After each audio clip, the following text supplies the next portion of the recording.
Students, अपन electric current 5th number के chapter में चल रहे हैं, जिसका जो वीडियो है वो है 3rd नंबर का वीडियो। हमने जो 2 वीडियो है अभी तक उन दोनों वीडियो में हमने करंट के बारे में डिस्कशन किया है, करंट की यूनिट देखी है, फिर हमने ये देखा है करंट डेंसिटी क्या होता है, फिर हमने एक बड़ी चीज को कंप्लीट किया है जिसका नाम होता है इलेक्ट्रॉन गैस मॉडल। वो मैंने कहा था ये एक बहुत बड़ी कथा है जिसको हमने 2 वीडियोस के मीडियम से पूरा कंप्लीट किया। उसके बाद में हमने जो चीज डिराइव की थी उससे वो की थी हमने ड्रिफ्ट वेलोसिटी। कौन सी चीज डिराइव की थी? Drift velocity. अब जो ये बच्चों ड्रिफ्ट वेलोसिटी थी वो क्या थी? Drift velocity is the constant average velocity of the free electron in the conductor. Okay, that given by the किसके द्वारा प्रोड्यूस की जाती है, या that induced by the external electric field. External electric field के द्वारा उन इलेक्ट्रॉनों को क्या दी जाती है? वेलोसिटी दी जाती है, कांस्टेंट वेलोसिटी दी जाती है, जिसका क्या नाम होता था? Drift velocity. और उसका फॉर्मूला हमारे पास आया था -EE/m। तो ये हमारे पास फॉर्मूला आया था ड्रिफ्ट वेलोसिटी का। ध्यान देना बच्चों एक बात पे, थोड़ी सी देखते हैं पर इसकी ध्यान देना स्टूडेंट्स। एक ये जो अपन कर रहे हैं ड्रिफ्ट वेलोसिटी के बारे में, इस ड्रिफ्ट वेलोसिटी का चक्कर ये होता है कि ये ड्रिफ्ट वेलोसिटी, हमें पता है कि ड्रिफ्ट वेलोसिटी का मान इतना होता है। चूंकि हम ये भी जानते हैं कि ड्रिफ्ट वेलोसिटी क्या होती है, एक average drift velocity average velocity होती है। हम क्या निकालते थे? एवरेज निकाला था हमने कल। दोनों वीडियो को अच्छी तरीके से देखना, फिर अगर थोड़ा बहुत कंफ्यूजन रहे तो मेरे से जरूर पूछना। वी एवरेज निकाला था हमने, और एवरेज का मान हमने क्या लिया था? ड्रिफ्ट वेलोसिटी लिया था। यहां माइनस क्यों आता है बच्चों?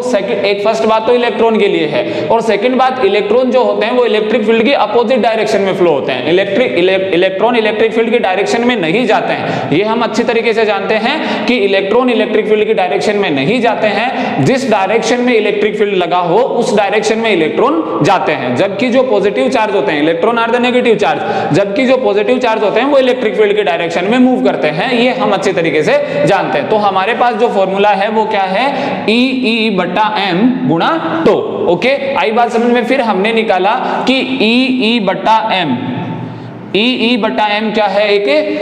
E/m ये क्या है? एक कांस्टेंट राशि है। फिर हमने ये निकाला E/m क्या है? एक कांस्टेंट राशि है। और इस कांस्टेंट राशि को हमने एक नया नाम दे दिया था म्यू, जिसको हमने बोला था मोबिलिटी। क्या बोला था हमने? इसको मोबिलिटी ऑफ इलेक्ट्रॉन बोला था। तो फिर हमने कह दिया था कि Vd is proportional to E। जो ड्रिफ्ट वेलोसिटी है वो डायरेक्टली प्रोपोर्शनल होती है किसके? Electric field. जो इलेक्ट्रिक फील्ड अप्लाई किया जाता है, ये एक्सटर्नल इलेक्ट्रिक फील्ड है बच्चों। क्यों?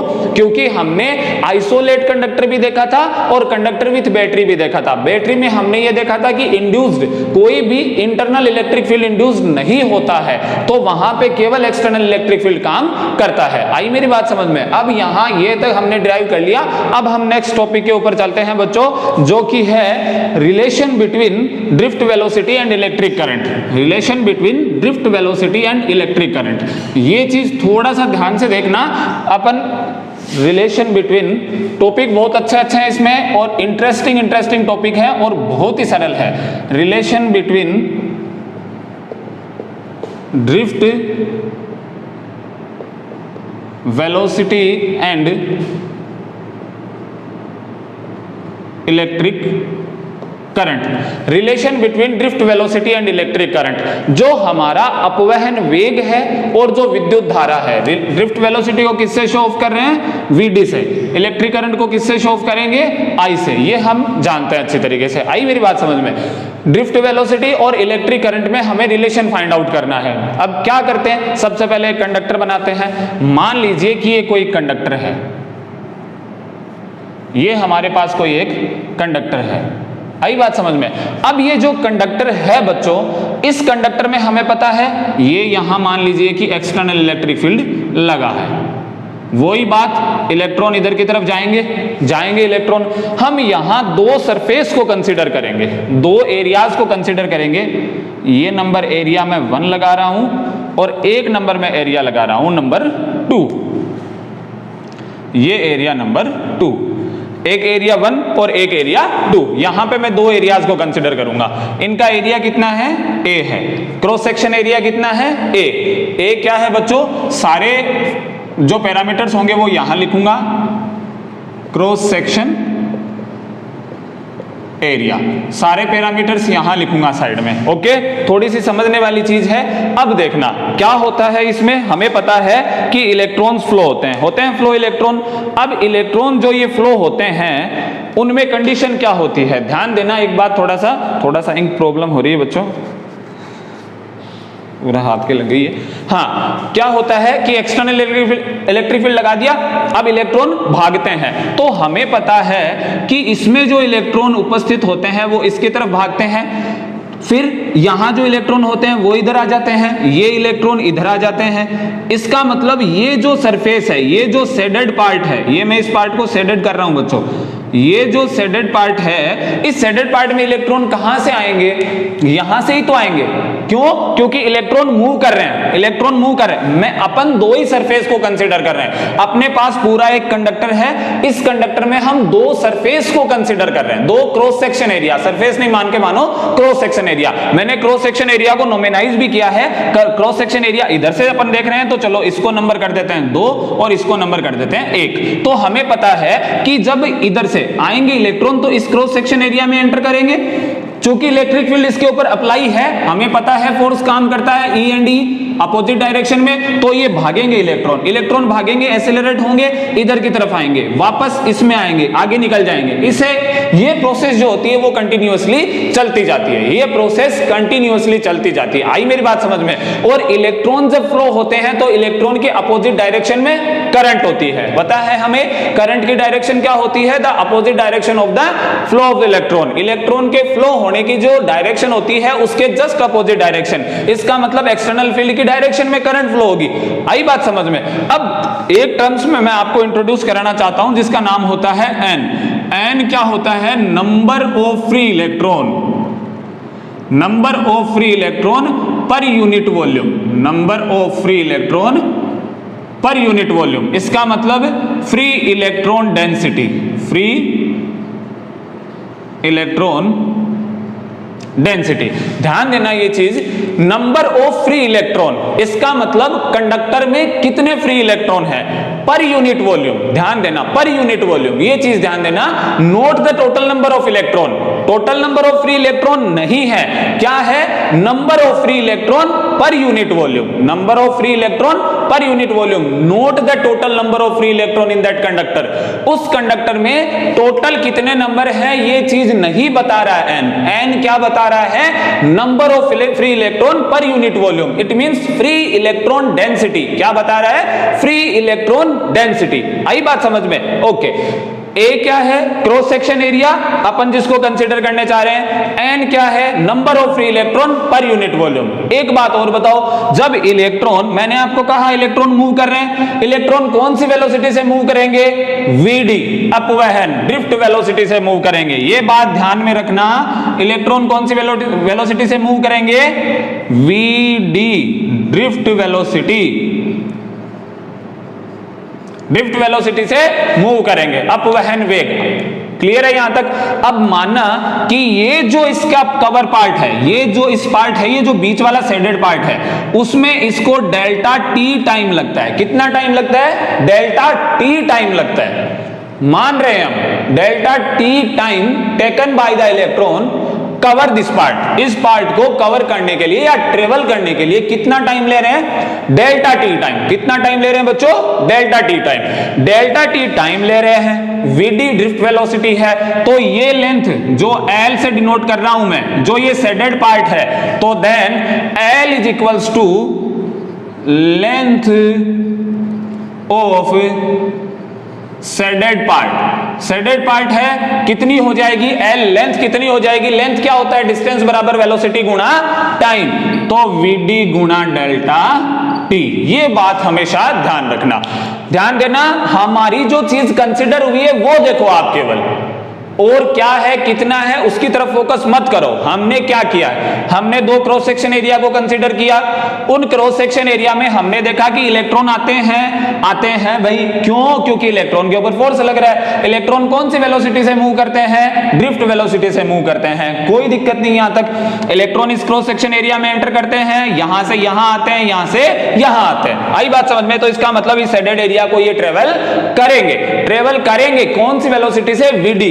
कितने टाइम में, suppose that time delta T, suppose that the time delta T, आई बात समझ में, डेल्टा टी, मान लिए डेल्टा टी नहीं लेके अपन क्या ले लेते हैं, डी टी ले लेते हैं, चलो ओके, तो ये क्या हो जाएगा, डी टी हो जाएगा, कोई दिक्कत नहीं, ओके, आई बात समझ में। अब देखना number of electron per unit volume कितने हैं, एन, एक इलेक्ट्रॉन का चार्ज कितना है, ई। तो अब मेरे को ये बात बताओ कि जो ये शेडेड एरिया है इसमें नंबर ऑफ इलेक्ट्रॉन कितने होंगे शेडेड एरिया में, तो मैं यहां पे लिख रहा हूं number of electron in shaded area, छायांकित भाग में नंबर ऑफ इलेक्ट्रॉन कितने होंगे, कितने होंगे बच्चों नंबर ऑफ इलेक्ट्रॉन, सबसे पहले तो एन कर दो सर, क्यों, पर यूनिट वॉल्यूम, फिर इसका वॉल्यूम निकालो शेडेड एरिया का, इसका एरिया कितना है ए, डिस्टेंस लेंथ कितनी है वीडी डेल्टा टी, तो ए वी डी डी टी, ये आ गया नंबर ऑफ इलेक्ट्रॉन। बट हमें तो क्या चाहिए, चार्ज, तो then charge in shaded area, मान लिया कि dq से डिनोट करेंगे, किससे डिनोट करेंगे, सॉरी इसकी थोड़ी सी इंक प्रॉब्लम है, कितना हो गया, मान लिया dq, कितना हो जाएगा, ये n, ये a, ये v, ये dt, ये तो नंबर ऑफ इलेक्ट्रॉन, एक इलेक्ट्रॉन का चार्ज कितना होता है e, तो ये टोटल चार्ज हो जाएगा, कौन से में, इस एरिया में ये टोटल चार्ज हो जाएगा। आगे बात समझ में, चूंकि हमने अब टोटल को कंसीडर कर लिया है, n पर यूनिट वॉल्यूम है, अब मेरी बात ध्यान देना, ये क्या है dq, dq के नीचे ले जाओ dq बटा dt is equals to N A E V D, dq बटा dt क्या होता है, करंट होता है सर, तो करंट आ गया I is equals to N E A V D, ये रिलेशन आता है I बराबर N E A V D, ये रिलेशन कंप्लीट हो जाता है किसमें, electric current between drift velocity.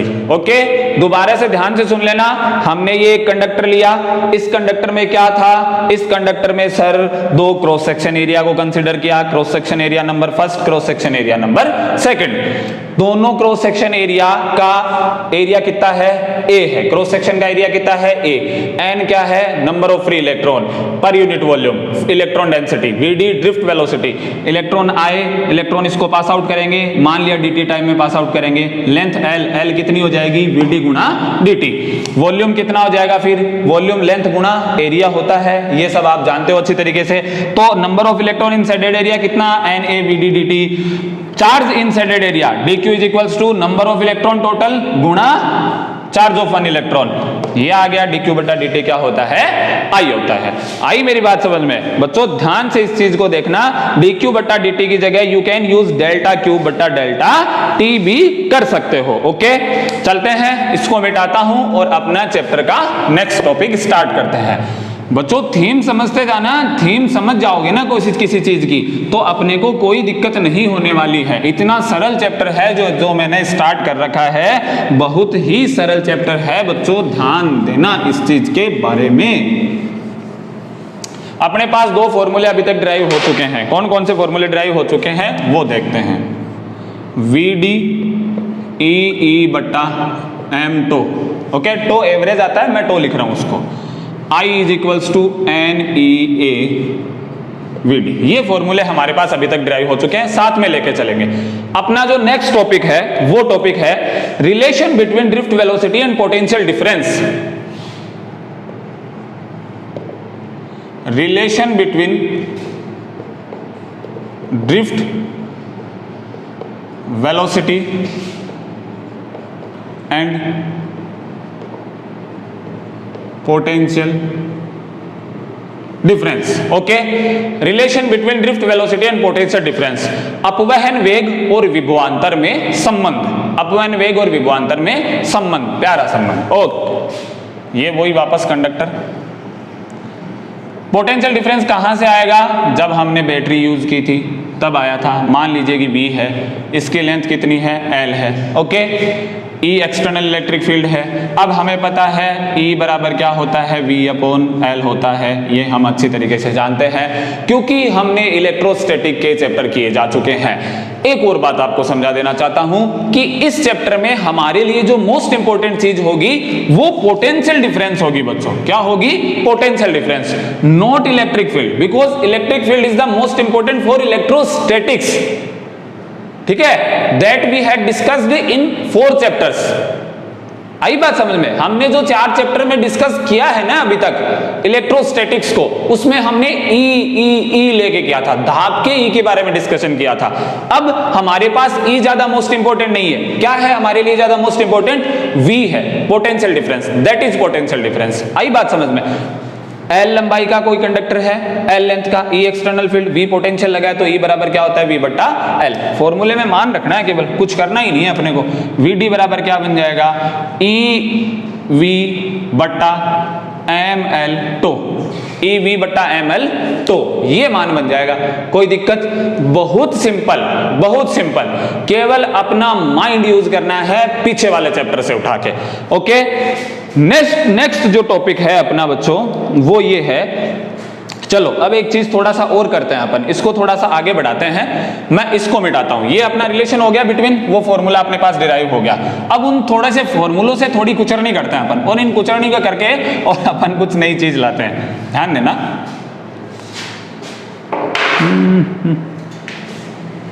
ये देखना, आई वाला लेते हैं। आई हमारे पास क्या है? N E A V D. V D का मान यहां से उठाओ, I is equals to N E A, V D का मान ई वी बट्टा M L tau. Okay, I is equals to N E square A V M L to.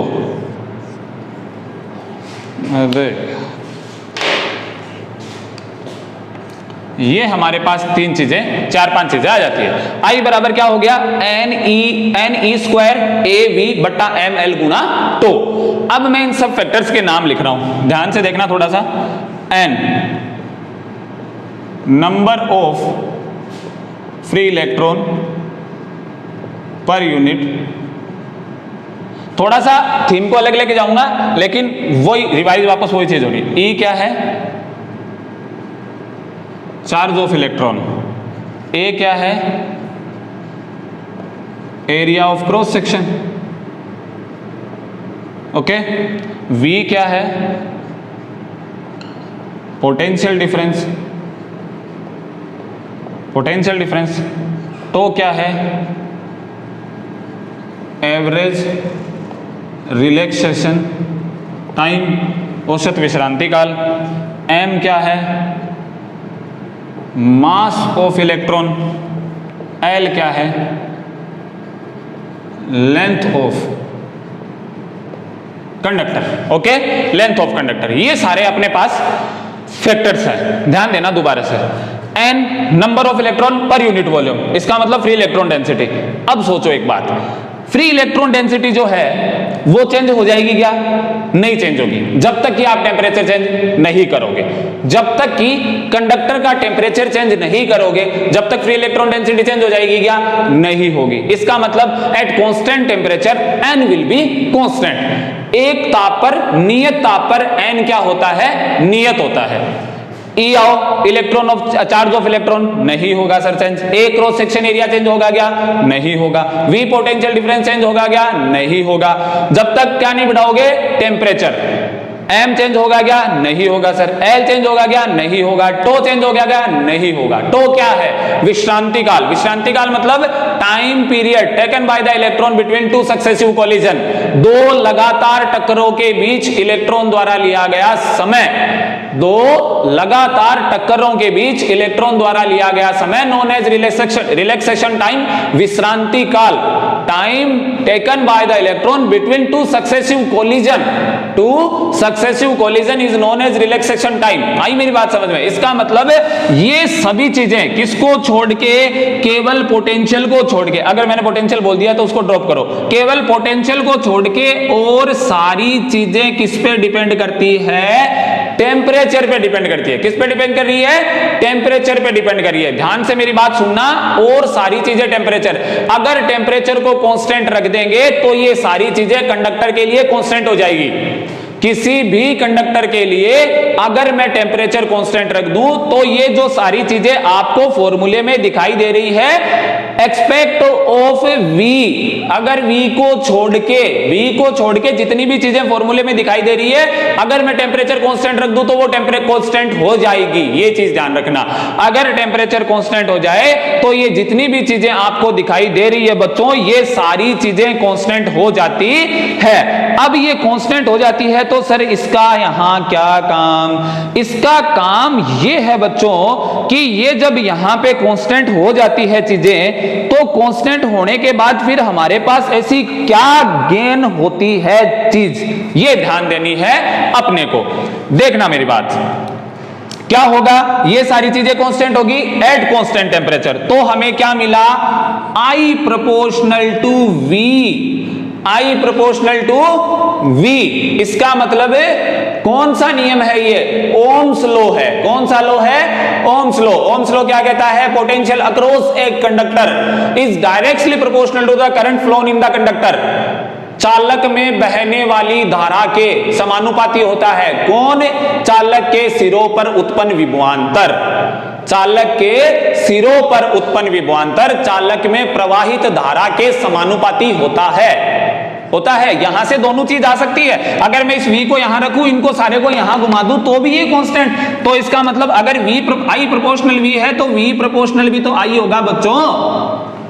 V proportional भी तो I होगा ना। दैट्स ओम्स रूल, यही ओम का नियम है। ओम का नियम क्या, पढ़ाऊंगा ओम का नियम, लेकिन यहां से एक बार डिराइव करने की कोशिश करो, क्योंकि ये हमारे पास फॉर्मूले डिराइव हो चुके हैं। I बराबर ये फॉर्मूला हमारे पास आ चुका है। ये फॉर्मूला हमने क्या देखा, हमने ये देखा कि ये सारी चीजें कांस्टेंट है eight constant temperature for any conductor. किसी भी चालक के लिए नियत ताप पर ये सारी चीजें क्या है, कांस्टेंट है। ये सारी चीजें अगर कांस्टेंट है, इसका मतलब I proportional to the V, और I proportional to the V, it must be V proportional to the I, and V proportional to the I saying by the ohms, and that is Ohm's rule for any conductor, which is saying that the potential difference across a conductor at constant temperature is directly proportional to the current flown in the conductor। किसी भी चालक के लिए नियत ताप पर चालक के सिरों पर विभवांतर चालक में प्रवाहित होने वाली धारा के समानुपाती होता है। ये ओम्स ने यही तो कहा था, और क्या कहा था ओम ने? आई मेरी बात समझ में? ओम ने और क्या कहा था? ओम ने यही तो कहा था कि चालक के सिरों पर विभवांतर चालक में प्रवाहित धारा के समानुपाती होता है। यही कहा था ओम ने। कोई दिक्कत नहीं है सर, कोई दिक्कत नहीं है। अब देखो मेरी बात आगे थोड़ी सी ध्यान से और सुनना, बहुत इंटरेस्टिंग चीज है। थोड़ा सा इन फैक्टर्स को मिटा, इन फैक्टर्स को मैं आपको एक बार थोड़ा सा टेम्परेचर से रिलेट करके बताता हूं। ध्यान से सुनना, वीडियोज देखना। वीडियो में आपको, मैं वीडियो बना रहा हूं थोड़ा सा डीप, क्यों इसलिए बना रहा हूं ताकि आपको सिलेबस पूरा होने के साथ साथ थोड़े कंसेप्ट भी क्लियर हो। N number of free electron per unit volume क्या है? फ्री इलेक्ट्रॉन्स की संख्या है पर यूनिट वॉल्यूम। जैसे ही आप टेम्परेचर बढ़ाओगे, एटम क्या करेगा? जो एटम के आउटर मोस्ट सेल के जो इलेक्ट्रॉन्स हैं वो देथू भागे, वहां से भागे। इसका मतलब नंबर ऑफ इलेक्ट्रॉन बढ़ रहे हैं, number of free electron increase हो रहे हैं। आई मेरी बात समझ में? Number of free electron increase हो रहे हैं। फैक्टर्स क्या होगा कंडक्टर के लिए वो आगे मैं चर्चा करूंगा, बट यहां पे थोड़ा सा एक बार सोचना। इसका मतलब फ्री, जैसे ही टेम्परेचर बढ़ाया इलेक्ट्रॉन और तेजी से भागेंगे। इलेक्ट्रॉन और तेजी से भागोगे तो कोलिजन भी बढ़ेगी। इसका मतलब रिलैक्सेशन टाइम कम हो जाएगा, तो कम हो जाएगा बच्चों। अगर टेम्परेचर को इंक्रीज करोगे तो कम हो जाएगा। क्यों? क्योंकि उनको वेलोसिटी मिल जाएगी, एनर्जी मिल जाएगी। किनको? इलेक्ट्रॉन्स को। इलेक्ट्रॉन ज्यादा तेजी से भागेंगे, ज्यादा तेजी से भागेंगे तो जल्दी जल्दी भिड़ेंगे, धड़ाधड़ भिड़ते जाएंगे। इसका मतलब रिलैक्सेशन टाइम डिक्रीज होगा। क्या डिक्रीज होगा? रिलैक्सेशन टाइम डिक्रीज होगा। ये बात कंसीडर करो। आई बात समझ में? ई ऑफ चार्ज की कोई फर्क नहीं, area of cross section, potential difference कोई नहीं, M mass of electron, L length of conductor, छोड़ो। ये दो चीज फैक्टर करना अभी। नेक्स्ट टॉपिक चलते हैं अपन, ओम्स लॉ। मिटाता हूं इसको, ये ध्यान से देखना। वापस आएंगे हम इसके ऊपर घूम फिर के, ऐसा मत सोचो नहीं आएंगे, घूम फिर के वापस आएंगे। अभी हम टॉपिक वाइज चल रहे हैं अपनी बुक के अकॉर्डिंग, 12th क्लास की आरबीएससी बुक के अकॉर्डिंग। ओम्स लॉ,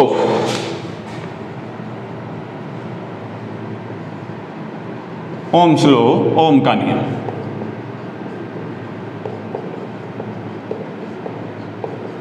ओम का नियम, ओम का नियम क्या होता है? ओम एक साइंटिस्ट था। ओम ने यह बताया कि अगर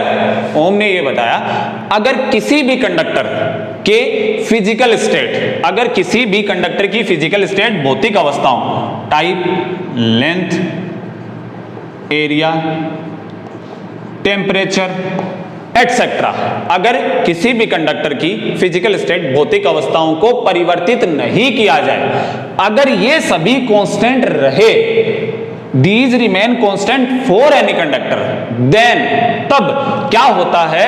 potential difference across that conductor is proportional या directly proportional to the current phloem in that conductor. आई बात समझ? यही मैंने आपको अभी कहा था और ये हमने डिराइव भी कर लिया, और यही ओम ने सीधी सीधी भाषा में अपने आप कह दिया। ये चेंज नहीं होने चाहिए, ये कांस्टेंट रहने चाहिए। बात तो मेन मुद्दा तो यही अड़ता है जाके, ये कांस्टेंट रहने चाहिए। ये कांस्टेंट रहेगा तभी ओम का नियम फॉलो होगा, वरना ओम का नियम फॉलो नहीं होगा। इसका मतलब ओम का नियम सब जगह प्रूव नहीं है, ये मुद्दा ध्यान रखना। ओम का नियम सभी जगह लागू नहीं होता है। कुछ ऐसे इंस्ट्रूमेंट होते हैं जो ओम के नियम को फॉलो नहीं करते हैं साहब जी। आई बात समझ में? Okay sir. अब V बराबर प्रोपोर्शनलिटी का साइन हटाओ, एक कांस्टेंट आता है RI। V बराबर क्या आ जाएगा? RI आ जाएगा। ये R बराबर हो जाता है V बटा I। V बटा I का मतलब पोटेंशियल अपॉन करंट। इस R को क्या मानते हैं अपन? रेजिस्टेंस मानते हैं। क्या मानते हैं? रेजिस्टेंस। अब रेजिस्टेंस क्या होता है उसकी भी चर्चा करेंगे, बढ़िया टॉपिक लेंगे, एक बड़ा टॉपिक। लेकिन यहां according to Ohm's law R बराबर V बटा I, यहां R क्या है बच्चों? एक कांस्टेंट की फॉर्म में आ रहा है। किसकी फॉर्म में आ रहा है? Constant. But not for all instrument R will be constant. ना ना ना, नहीं रहता है। प्रत्येक उपकरण के लिए R कांस्टेंट रहे जरूरी नहीं होता है, जरूरी नहीं होता है। बट R का जो मेन फॉर्मूला होता है वो ये होता है बच्चों, R बराबर V बटा I। ओम ने क्या किया था? ओम कुएं वाला मेंढक बना था। ओम ने स्टेट को विदाउट चेंज की अपना नियम दे दिया था कि आप किसी भी कंडक्टर की फिजिकल स्टेट को चेंज मत करो। अगर चेंज नहीं करोगे तो मेरे वाला रूल फॉलो हो जाएगा, अगर चेंज करोगे तो मेरे वाले रूल को आगे मत लाना, झूठे टांग मत डालना। आई बात समझ में? उसने क्या कहा? At constant length, area and temperature, these are physical quantity of any physical quality या physical state of any conductor. If these remain constant, then you can say that the potential difference across the conductor will be directly proportional to the current flown in the conductor. विभवांतर, किसी भी चालक के सिरों पर विभवांतर उसमें बहने वाली धारा के समानुपाती होता है। जब इस कांस्टेंट प्रोपोर्शनलिटी के साइन को हटाते हैं तो हमारे पास एक कांस्टेंट गेन होता है। इस कांस्टेंट को इसने नाम दे दिया रेजिस्टेंस। इस कांस्टेंट को इसने नाम दे दिया रेजिस्टेंस। आई मेरी बात समझ में? R बराबर V बटा I, ये होता है ओम का नियम। अब अगर ओम के नियम के हिसाब से अगर आप चलो, ओम के नियम से अगर हिसाब से अपन चले तो ओम का नियम का मतलब ये V और ये I, एक डायरेक्ट स्ट्रेट लाइन मिलनी चाहिए हमें, एक स्ट्रेट लाइन मिलनी चाहिए। अगर ओम के नियम से चलो, ओम के नियम से चलो तो ये I और ये V, अगर ओम के नियम से चलो तो हमें एक स्ट्रेट लाइन मिलनी चाहिए। और इस स्ट्रेट लाइन की जो ढाल होगी tan थीटा, वो क्या होगा? रेजिस्टेंस होगा बच्चों। R is equals to V बटा I। ओम के नियम में अपने लिए इतना ही है। ओके, मिटाता हूं इसको। अब अपन चलते हैं अपना टॉपिक रेजिस्टेंस। ओम का नियम बहुत सरल, बुक के according topic point two point चल रहे हैं अपन, ताकि अपने सिलेबस में ज़्यादा परेशानी नहीं हो और आपको भी ज़्यादा इधर उधर नहीं घूमना पड़े। ये फॉर्मूलाज अपन साथ में रखेंगे बच्चों, जब तक अपन काम करेंगे जब तक। ओके, हाँ, अपन किस पे चर्चा करने वाले थे? रेजिस्टेंस। रेजिस्टेंस, ध्यान देना मेरी बात। इसको हिंदी में क्या बोला जाता है? प्रतिरोध। ये क्या करता है? रेजिस्टेंस क्या करता है? रेजिस्टेंस करंट में बाधा उत्पन्न करता है। करंट, इलेक्ट्रिक करंट, धारा में बाधा उत्पन्न करने वाले किसी भी फैक्टर को क्या कहते हैं? Resistance. Resistance is a factor of any conductor which obstruct the current phloem in that conductor. जो करंट फ्लो हो रही है कंडक्टर में, उसमें बाधा, प्रतिरोध, रेस्ट्रिक्शन डालता है कौन? रेस्ट्रिक्शन डालता है कौन? डालता है रेजिस्टेंस। इसका मतलब ये भी एक फिजिकल क्वांटिटी है। बिल्कुल है सर, फिजिकल क्वांटिटी। इसकी सिंपल डेफिनेशन क्या होती है बच्चों? हमेशा ओम का नियम हर इंस्ट्रूमेंट के लिए फॉलो नहीं होता है, बट ये हर इंस्ट्रूमेंट के लिए फॉलो होता है V upon I, potential upon current. ये हमेशा और हमेशा फॉलो होगा। पोटेंशियल की यूनिट क्या होती है? वोल्ट। इसकी यूनिट क्या होती है? एम्पियर होती है सर। इसको कंबाइंड में क्या बोला जाता है? ओम। कैसे लिखा जाता है? ऐसे लिखा जाता है। आई बात समझ में? ओम कैसे लिखा जाता है? ऐसे लिखा जाता है। ये आर के बारे में होगी सारी कंसल्ट। रेजिस्टेंस क्या है? रेजिस्टेंस बाधा उत्पन्न करने वाला। करंट के मामले में, करंट के सौदे में बाधा उत्पन्न करने वाला। करंट में मामला किसमें? कंडक्टर में। किसी भी कंडक्टर में जो करंट प्रवाहित हो रही है उसमें जो बाधा उत्पन्न करने वाला फैक्टर होता है, that is known as resistance. Resistance according to the definition of resistance, resistance is the ratio of potential and conductor, sorry potential and current, ratio of potential and current for that conductor. उस current के लिए जो भी potential और current है उसका ratio होता है रेजिस्टेंस। ओके, तो V potential, I current, volt upon ampere. Ohm ये इसकी यूनिट हो गई, कोई दिक्कत नहीं। चलते हैं आगे। ओके, अब अपन करते हैं डिडक्शन। थोड़ा सा अपने को दे रखा है, आपके एक टॉपिक है deduction of the Ohm's law. Ohm's law को डिडक्ट करना है आपको कि ओम्स लॉ कैसे डिडक्ट होता है।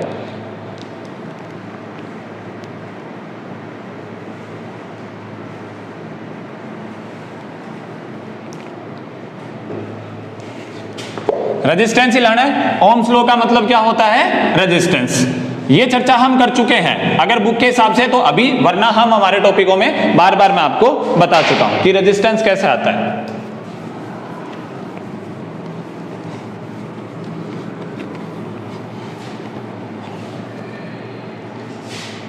ध्यान देना बच्चों, हमारे पास क्या आया है? I इज इक्वल्स टू, दोबारा एक बार उसी चीज को रिवाइज कर रहा हूं, sorry, N E A V D. I is equals to N E A, V D का मान कितना? E V upon M L tau. I is equals to N E square A tau upon M L V. अब हमने अभी कहा है just पीछे ही, according to the definition R is V upon I। ठीक है, R क्या होगा? V अपॉन I होगा। डाल दो, R is equals to V upon I, V upon I ये सारा ऊपर M L upon N E square A tau, M L upon N E A square tau. ये किसका मान आ गया? R का मान आ गया। किसका मान आ गया? ये R का मान आ गया।